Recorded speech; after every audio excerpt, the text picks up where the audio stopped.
Salut les people! Bienvenue dans votre vidéo magazine.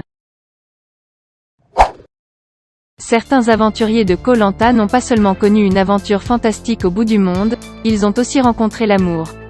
Au total, depuis la première saison de Koh Lanta en 2001, il y aurait eu 7 couples qui se seraient formés dont 3 qui continuent toujours leur idylle.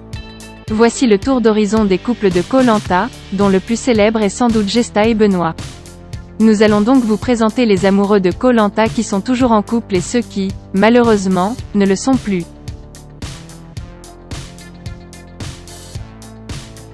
Rencontrés sur Koh Lanta, l'île au trésor, en 2016, Candice et Jérémy avaient dès le début eu un coup de cœur amical. Mais de l'amitié à l'amour, il n'y a qu'un pas. C'est suite à leur second passage au grand jeu TF1, que les deux aventuriers ont révélé au public la nature de leur relation. Pas de bébé ni de mariage en vue mais les jeunes amoureux continuent de voyager aux 4 coins du monde, toujours en quête d'aventure.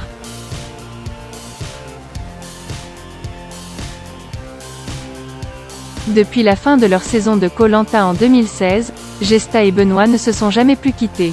Peu de temps après, c'est dans l'émission « Chasseurs d'appart » que nous les retrouvions. Ils sont aussi vainqueurs de l'émission « La Villa », la bataille des couples, installée en maison à Toulouse. Le couple est devenu parent d'un petit Julian en 2019. C'est dans une vidéo Instagram en août dernier que Gesta annonçait sa deuxième grossesse. Une famille qui s'agrandit pour le plus grand bonheur des deux anciens aventuriers. Le couple s'est rencontré il y a 13 ans sur le tournage de Koh Lanta. Denis Brognard et Hortense, alors chefs d'édition sur LCI, se sont trouvés tout de suite des points communs.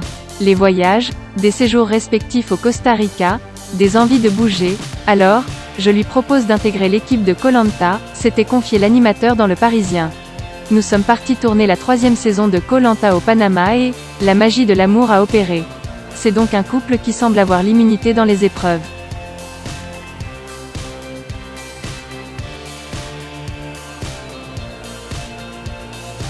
Bastien et Mathilde s'étaient rencontrés sur le tournage de l'édition cambodgienne en 2017.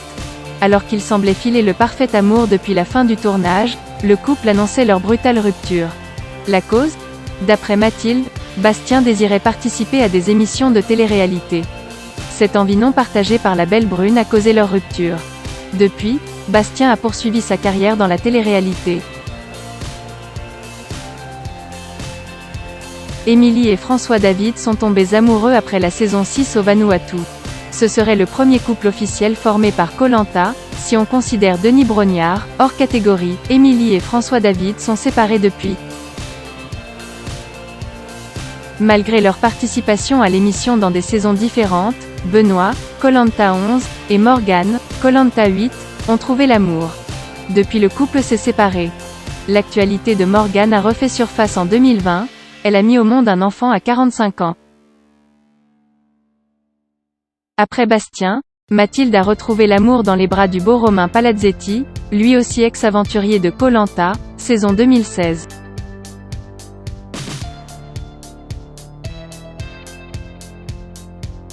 Karine, révélée par l'édition de 2019 et Yves, un rescapé de la saison de 2017, ont fait partie des couples phares de Koh Lanta. Toutefois, ils se seraient séparés en 2020. La raison ? Selon Yves qui s'est exprimé à la rédaction de Pure People, il y avait toujours un parasite dans les parages. Même si nous habitions loin l'un de l'autre, la distance géographique n'est en rien la raison de notre séparation. C'est plutôt la perversité d'une personne qui a manœuvré et poussé Karine à me manquer de respect.